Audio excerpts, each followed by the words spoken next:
Hi, I'm Genevieve Lim and welcome to Generation Next, the series that showcases outstanding young Singaporeans in the community and the arts.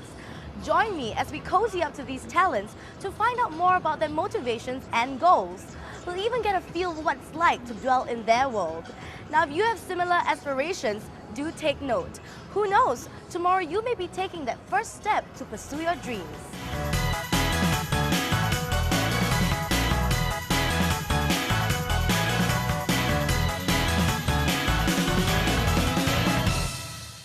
Our next profile is Arena Lu, a social entrepreneur. However, when she started her venture, she had no idea what social entrepreneurship was all about. While social entrepreneurship is a relatively new term here in Singapore, you may be more familiar with the term social enterprises, where not-for-profit ventures raise funds for their social missions.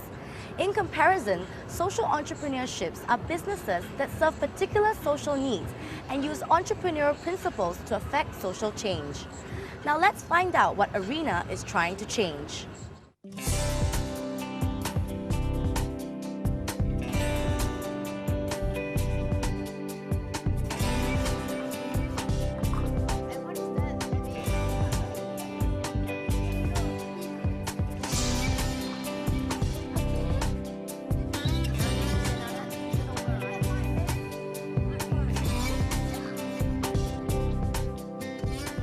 For someone who had never ever thought she had a head for business, Arena Lu has certainly come far.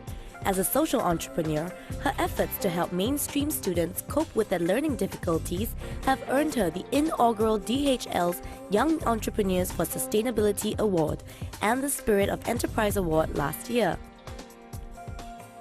So, did you always know you wanted to be a social entrepreneur? No. Yes. It's my childhood ambition to be a UN or UNICEF ambassador. Since young, I have a great passion to want to help children, orphans, women, the poor, needy, and the abused. It's just in me.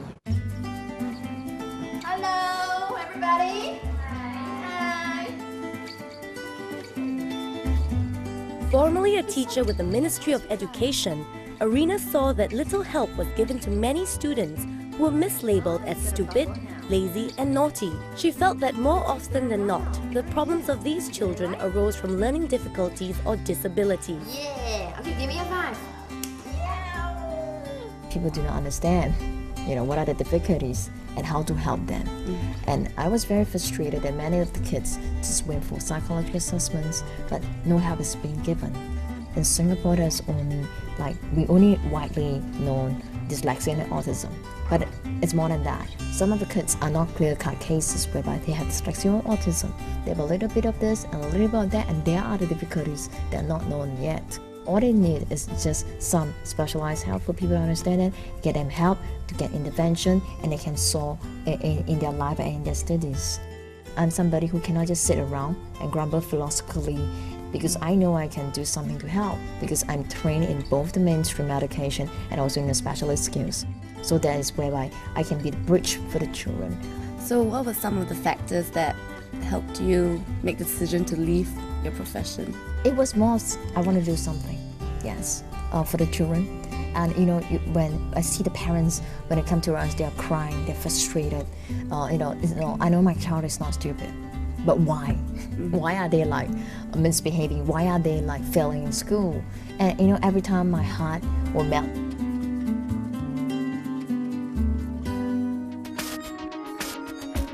Once she made the choice, Arena dived headlong into the world of business. She had no savings to bank on, armed only with a vision she knew would succeed.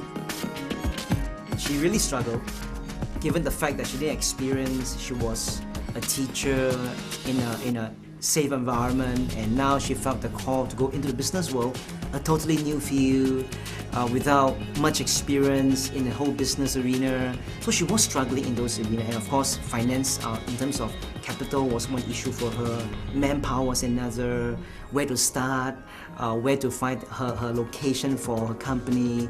So these were many issues that she was struggling with. It was tough from the get-go. All Arena knew was that she required lots of resources to succeed. she had to find a way to bring her vision to fruition. At that point of time, she didn't even realize that what she was planning to do was considered social entrepreneurship. And I was very frustrated. Like, where am I supposed to get all the money and all the resources involved to get a vision fulfilled in helping people in the nations? And then I came upon reading about it in the papers by MC Wise talking about the social enterprise fund. Then that's when I realized that's mine. This is what I believe in, and that's when I know that that's the word called social entrepreneurship.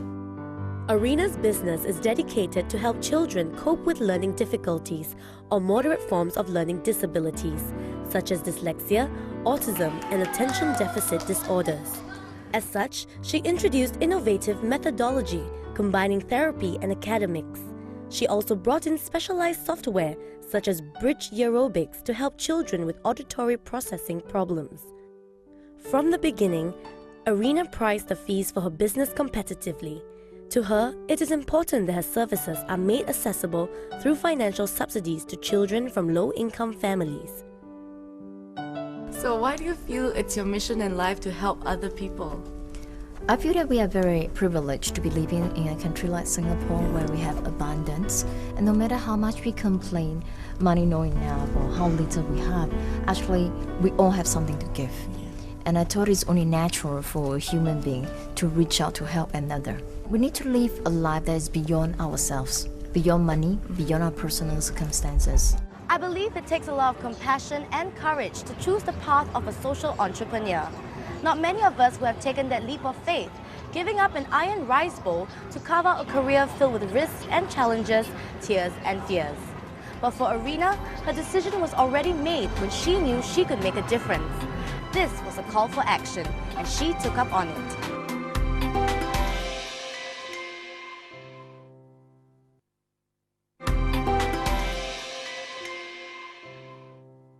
It took her 5 long, hard years, but Arena has finally made some headway with her social entrepreneurial efforts.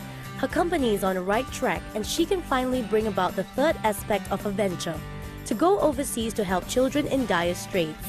For Arena, her ardent wish to help out the needy was reinforced with an iconic moment captured in photography.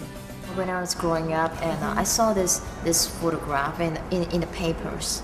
Yes, it's a picture of a voucher and a scrawny, African boy. He was on his way to the ration center to get food, but he collapsed on his way, and the voucher was just waiting to devour him. And when I saw that photograph, it spoke to me, and I actually cried, because of that. So, why is it so? Is that in one part of the world, there is plenty. In another part of the world, there's such a lack and there's starvation. And imagine that child was on the way to get help. He couldn't make it, and the voucher was there to devour him. The photograph affected Arena so much that she decided to take up photography. She wanted to learn to take pictures that make an impact. What's more, Arena was determined to make a difference from that moment on. She didn't want to sit on the sidelines any further. She wanted to take action, and now she finally can. Channeling profits earned through bridge learning, she is raising funds to set up schools and orphanages for the impoverished and abused children in poorer countries. We're here at Arena Center to find out a little more about her work. This is the place where she effects the most change and makes the most impact in the minds and hearts of her students and staff.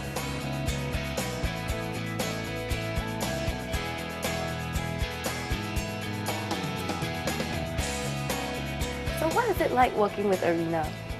Beginning, I'm quite tense because I find her very strict. Yeah, but after I get to know her better, I find that she's really one who really has a passion, and her calling within her is very strong, that she's very focused, so it's a joy to work with her. Honestly, when I saw her, I said, this is one small lady. Then I realized as I talked to her that even though she's small, she's one person with a very big heart, in a sense that she poured out, her passion for like the poor and all these children. She has always imparted in me that every child has a potential, and we have to look behind what other people are calling them, their names, that they have something to give and they have their own strengths as well. I love you, okay? Alright, you're doing a good job, improving very well. Arena Wu, okay?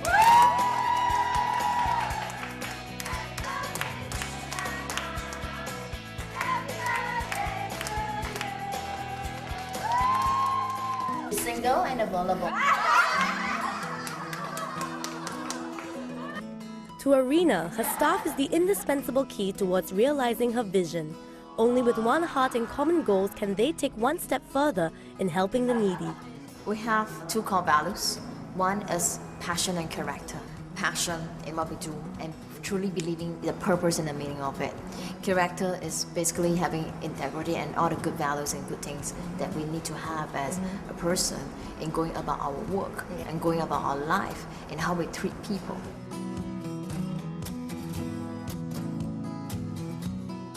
Very good. Give me a 5. Good job.